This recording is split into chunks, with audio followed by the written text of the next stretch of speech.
Olá, pessoal, tudo bom? Então, dando continuidade aí, né, à nossa terceira aula da disciplina Produção de Vegetal. Essa é a terceira parte do conteúdo Estudo das Culturas Agrícolas. Nessa terceira e última parte, nós vamos falar das grandes culturas, né? Que engloba as culturas anuais, culturas perenes, culturas semiperenes. Então tem muito assunto para se trabalhar neste conteúdo. As grandes culturas, pessoal, ocupam a maior área das terras cultivadas do nosso país. E são plantadas aí, né, extensivamente, isto é, em grandes e grandes áreas e de forma mecanizada, né, porque exige muito um plantio desse. Algumas são consideradas anuais, como a soja, o milho e o trigo. E são também porque a colheita muitas das vezes não atinge nenhum ano. Geralmente varia aí entre 90 e 150 dias, às vezes até menos, tá? Outras são chamadas de perenes, que é o caso da seringueira, cacau, café, eucalipto. Essas plantas são ditas perenes porque duram, né? Podem perdurar em produção por vários anos.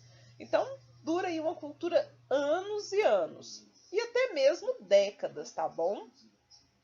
Outras culturas, pessoal, que são consideradas semi-perenes, é o caso da mandioca, que leva aí de 18 a 24 meses.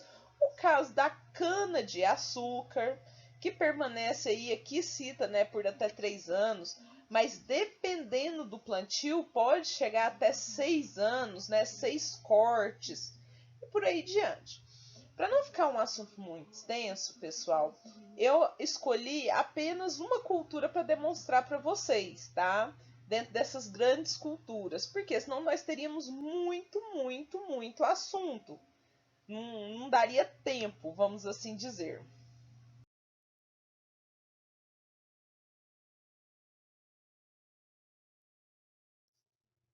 Bom, pessoal, então eu escolhi a cultura do milho, né? Que ela é tão popular no nosso território, tem em todas as regiões, e logo nesse mapa aí eu trago para vocês quais são as regiões, né, que mais produzem milho no nosso país.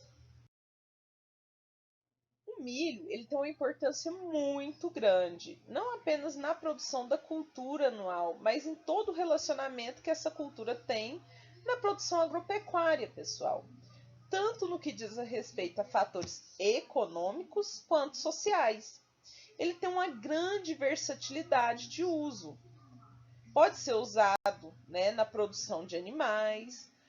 E o milho é um dos produtos mais importantes do setor agrícola.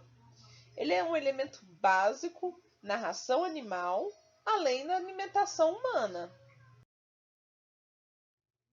A cultura do milho é considerada uma das principais espécies utilizadas mundialmente, visto que são cultivados cerca de 132 milhões de hectares mundiais, os quais contribuem com a produção de aproximadamente 500 milhões de toneladas de grãos.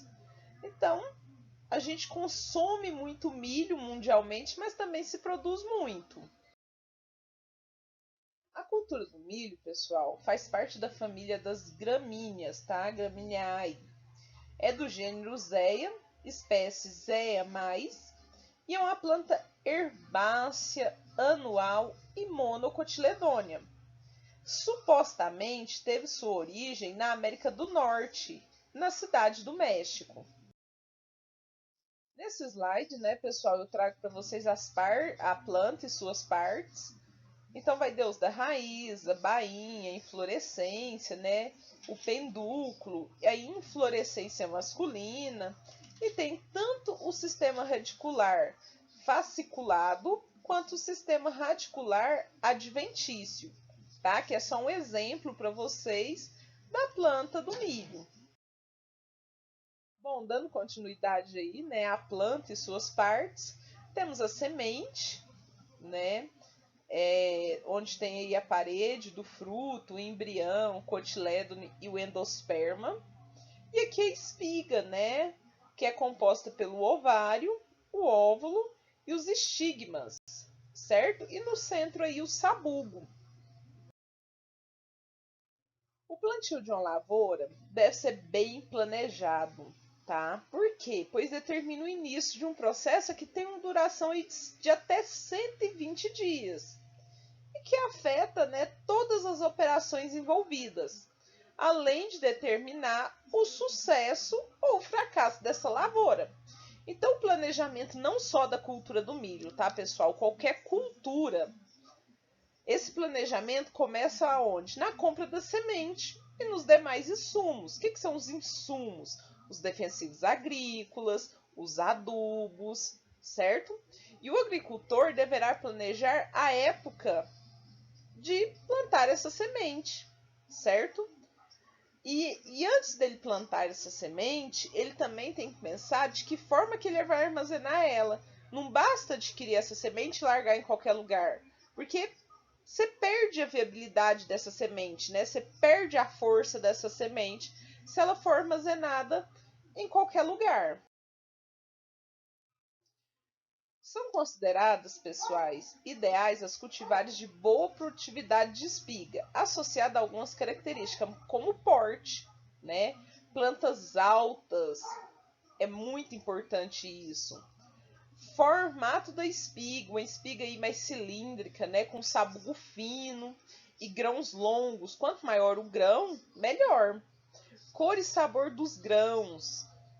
Isso também influencia na hora de produzir uma ração, na hora de você estar vendendo esse milho.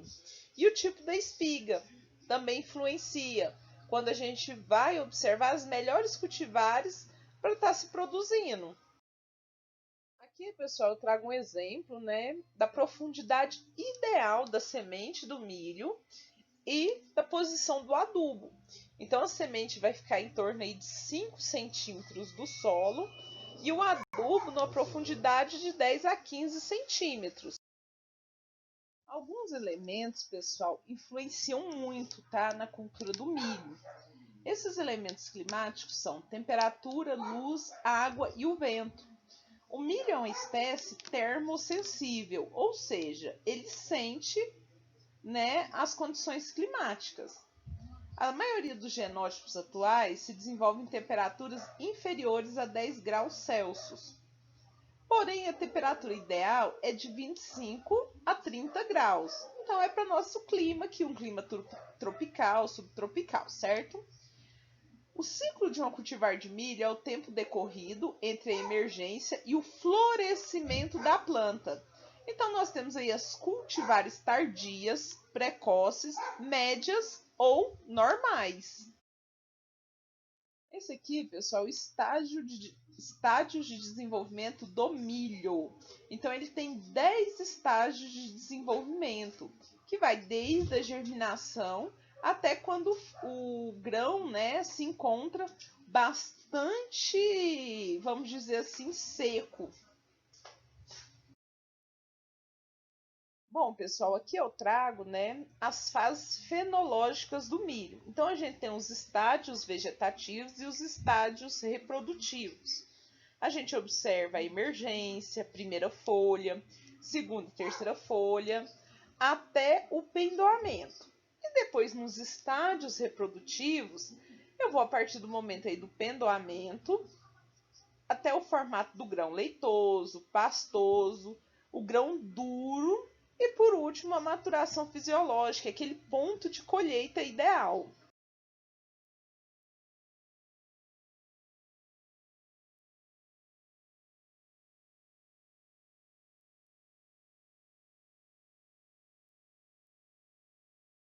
Então, pessoal, nas grandes culturas, eu trouxe um único exemplo, que é o milho.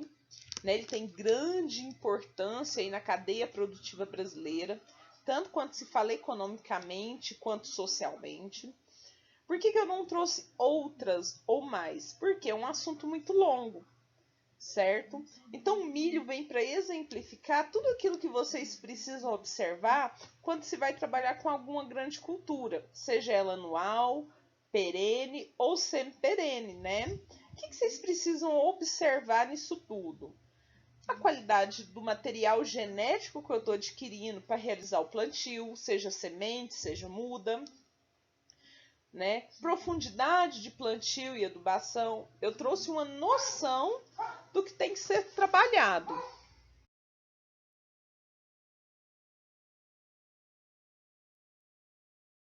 Bom, pessoal, nesse terceiro encontro, né, foi dividido em 3 partes, porque é um assunto muito amplo, muito grande, né? Esses estudos dos produtos ou das produções agrícolas envolve muita coisa. Então eu dividi em 3 partes: frutíferas, olerícolas, ambas estão muito ligadas à agricultura familiar, e por último, as grandes culturas, que são divididas em anuais, perenes e semi-perenes, certo? No nosso próximo encontro, dia 24/8, vamos trabalhar técnicas e métodos culturais. Aguardo vocês lá!